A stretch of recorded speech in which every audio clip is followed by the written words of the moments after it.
자, 이번 강의에서는요, 지난번에 말씀드렸던 경우의 수에 대한 여러 가지 내용들을 토대로 다양한 문제를 한번 풀어보죠. 첫 번째 문제, 길찾기 문제죠. A에서 D로 가려고 하는데 B, C 두 지역을 모두 거쳐서 가야 된다. 이런 조건이 들어 있습니다. 우리가 잠깐 생각해 보면 케이스 분류 가볍게 할 수 있죠. A에서 B로 갔다가 C로 갔다가 D로 가는 첫 번째 케이스. 두 번째 케이스는 A에서 C로 갔다가 B로 갔다가 D로 가는 이런 케이스도 생각할 수가 있겠습니다. 자, 각각의 경우를 계산해 보는데 A에서 B로 가는 건 두 가지고요. B에서 C로 가는 거는 세 가지네요. 그리고 C에서 D로 가는 거 두 가지인데, 자, 여러분 항상 초보 때는 스스로 질문해 봐야 돼.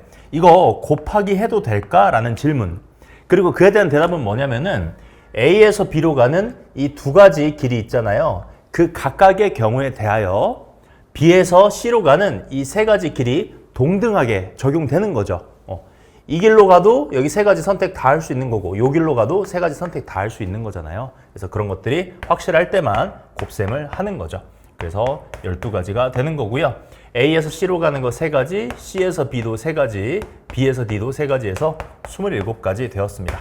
그래서 이 첫 번째 케이스와 두 번째 케이스는 동시에 일어나지 않으니까 합의 법칙에 의해서 둘이 더해 주시면 되는 거죠. 그래서 39가지라고 말할 수가 있겠고, 이런 내용을 가지고 또 간단하게 합의 법칙, 곱의 법칙은 이렇게 말할 수도 있어요. 하나의 사건이 완성될 때까지는 계속 곱해주고, 완성될 때까지는 계속 곱해주고, 완성된 것끼리는 더해준다 라는 이런 개념으로 생각하셔도 되겠습니다. 자, 두 번째 문제. 우리 내신 시험에서는 약수에 대한 이야기도 많이 나옵니다. 그래서 제가 이 약수가 만들어지는 원리 알려드릴 거고, 그 원리를 알면 개수나 총합도 다 구할 수가 있거든요.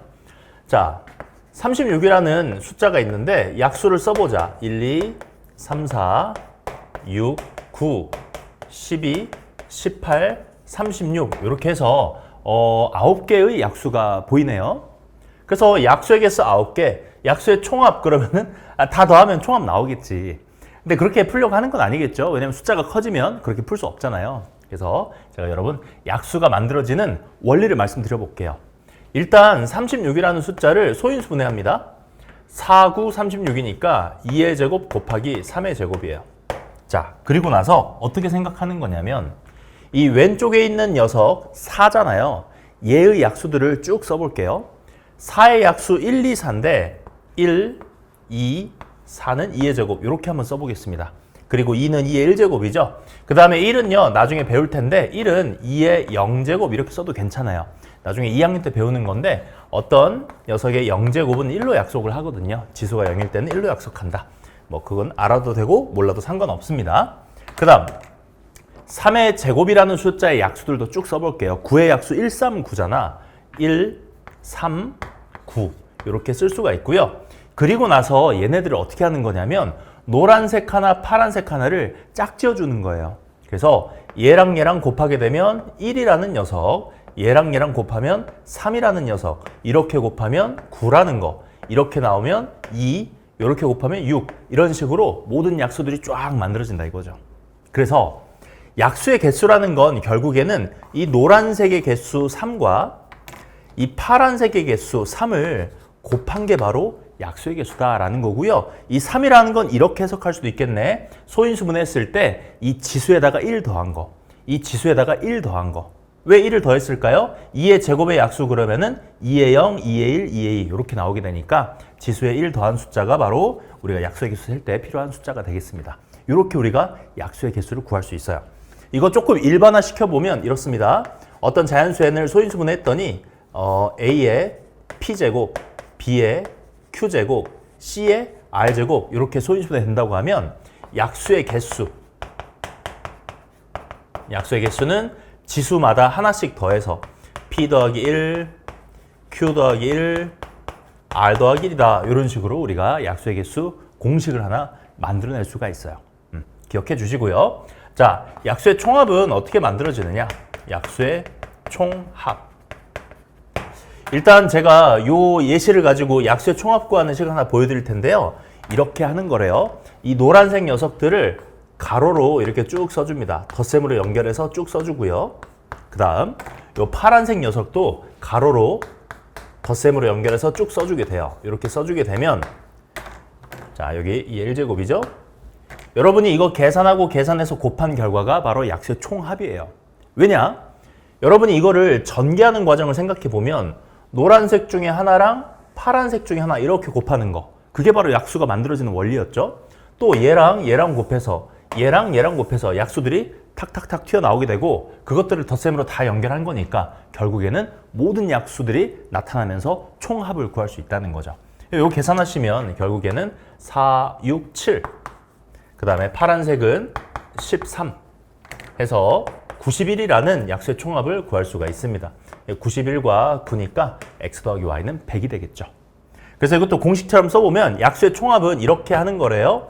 a의 p제곱의 약수들을 쭉 써요. 가로로 1부터 시작해서 a의 1제곱, a의 2제곱, 땡땡땡, a의 p제곱까지.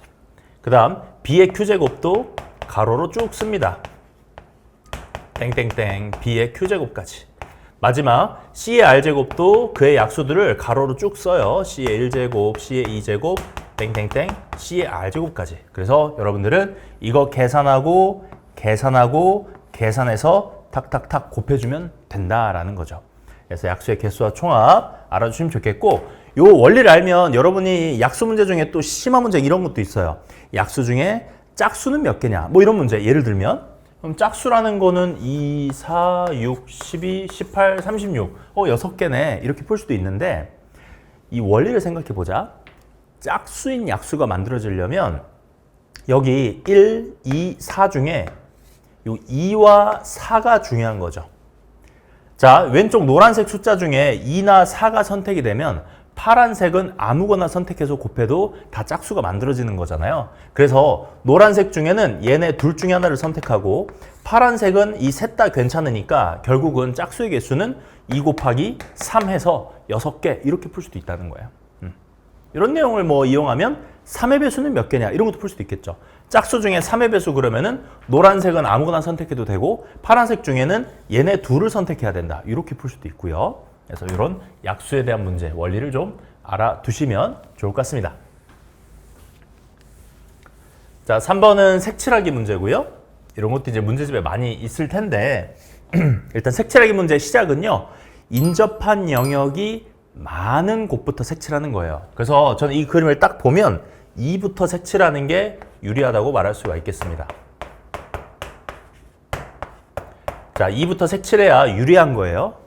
좀 더 덜 헷갈리고요. 그래서 문제를 보니까 5개의 물감이 있습니다. 그러면은 2에다가 색칠할 수 있는 녀석은 5라고 할 수 있겠어요. 그럼 A는요, 2를 피해서 나머지 색을 칠해야 되죠. B는요, 2랑 A 피해서 칠해야 되니까 역시 3가지. C도요, 2랑 A 피해야 되니까 역시 3가지예요. 근데 여러분, D를 몇 가지라고 말할 수 있어요? 이 D를 한번 물어보잖아요? 그럼 여러분들 대답이 2가지라 말하는 사람도 있고 3가지라 말하는 사람도 있을 거예요. 자, 2가지라고 말하는 사람은 어떤 사람들이냐면 D는 B, E, C를 피해야 되잖아, 색깔을. 그러니까 3개를 피하니까 나머지 2개 칠할 수 있죠 라고 말하는 사람이 있고요. 또 어떤 사람, 3가지가 될 수도 있는데요 라고 말하는 사람들은 선생님 B랑 C랑 같은 색일 수도 있잖아요. 그러면은 D는 E랑 B, C 2개의 색을 피하는 거니까 3가지라 할 수도 있는 거죠. 둘 다 틀린 대답 아닙니다. 그래서 여러분들 이 문제는 단순히 고배 법칙으로 해결이 안 된다는 거죠. 왜냐? 앞서 일어난 사건에 대해서 뒤에 일어난 사건이 동등하게 파생되지 않고 경우가 달라져 버리잖아? 그럼 이런 거는 고배 법칙이 안 되는 거예요. 그럼 선생님 뭐라고 했죠? 고배 법칙이 안 되면 케이스 분리하라 그랬죠? 그럼 케이스 분리의 기준은 뭐냐? 방금 BC가 같냐 다르냐가 이 D를 결정하는 기준이었잖아요. 그래서 케이스 분리할 때는 그 문제의 원인이 되는 B와 C를 가지고 이렇게 케이스 분리하시는 거예요. 자, 다시 한번 해볼게요. BC가 같을 때는 E는 5가지, A는 4가지, B는 3가지고요. 자, C는 몇 가지냐? B랑 같은 색을 칠해야 되니까 여기 1가지예요. B에 빨간색 칠했으면 C도 빨간색, 무조건 하나로 결정되는 거야. 자, 그리고 나면 이 D는 뭐냐면은 둘이 같은 색이니까 피해야 되는 색깔이 2개죠? 그럼 여기는 3가지가 색칠될 수 있다라는 거고요. BC가 다를 때는요 5 곱하기 4 곱하기 3 여기까지 똑같죠. 그 다음에 C는요 A랑 E도 피해야 되고 B랑도 달라야 돼요. 그래서 얘가 두 가지다. 그리고 마지막 D는 B, E, C 전부 다 다른 색이죠. 다 피해야 되니까 역시 두 가지다. 이렇게 풀 수 있겠습니다. 그래서 9, 2, 18 여기는요 6, 4, 24 좋습니다. 해서 둘이 더하면 420까지 되겠죠. 자, 마지막으로 이런 문제까지 하나 해보겠습니다. 자, 뭐냐면 5명의 직원이 회의를 하는데 스마트폰 내세요 하고 스마트폰을 내놨어요. 자, 회의가 끝나고 하나씩 가져가라고 했는데요. A만 자기 자신의 스마트폰 가져가고 나머지는 자기 게 아닌 거를 잡는 경우의 수 그랬습니다. 그러면은 일단 스마트폰 소문자로 이렇게 표현할 수 있겠고 A라는 녀석은 그냥 자기 거 가져갔으니까 신경 쓸 필요도 없는 거예요. 얘는 경우의 수 세는데 도움이 안 되겠죠? 고려할 필요가 없는 거고요. 이제 B, C, D, E를 따져봐야 될 텐데 자, 이 문제는 여러분들 곱의 법칙도 안 되고 케이스 분리하는 것도 썩 와닿지가 않거든요. 그래서 이런 경우는 최후의 방법으로 수영도를 그려볼 수 있다. 가지치기 그림 그려볼 수 있다고 했어요. 우리가 경우의 수를 푸는 가장 원초적이고 근본적인 방법이야. 잘 안 될 때는 가지치기 하시면 돼요. 자, B라는 녀석은 스마트폰을 C 아니면 D 아니면 E를 가져갈 수가 있죠.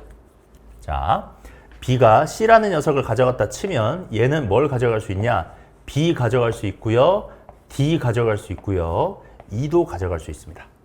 자, 그 다음 또 이 경우에 해보는 거야. B가 C를 가져가고 C가 B를 가져가면 남은 스마트폰 D, E 남았죠? 근데 자기 자신 건 가져가면 안 되니까 이렇게 경우가 나오겠죠. 자, 두 번째 경우는요. 이제 남은 스마트폰은 E하고 B하고 두 개 남았죠? 그럼 얘가 얘가 E를 가져가고 얘가 B를 가져가야겠죠. 마지막 경우 C, E일 때는 남은 스마트폰 B하고 D 남았는데 그럼 얘가 B를 가져가고 얘가 D를 가져가야 하는 거죠. 그러면 이 경우에 세 가지 이것도 진행해보면 세 가지라는 걸 알 수 있어서 전체적으로는 9가지입니다. 이런 식으로 구할 수도 있다. 그래서 경우의 수 문제 풀 때 이도 저도 안 될 때는 이런 가지치기, 수용도 그리는 것도 좀 고민해 보셔야 된다는 거고요. 자, 이렇게 해서 경우의 수를 가장 기본적인 내용들을 가지고 정리해 봤습니다. 다음 시간은요, 이제 순열이란 거 한번 공부해 볼게요.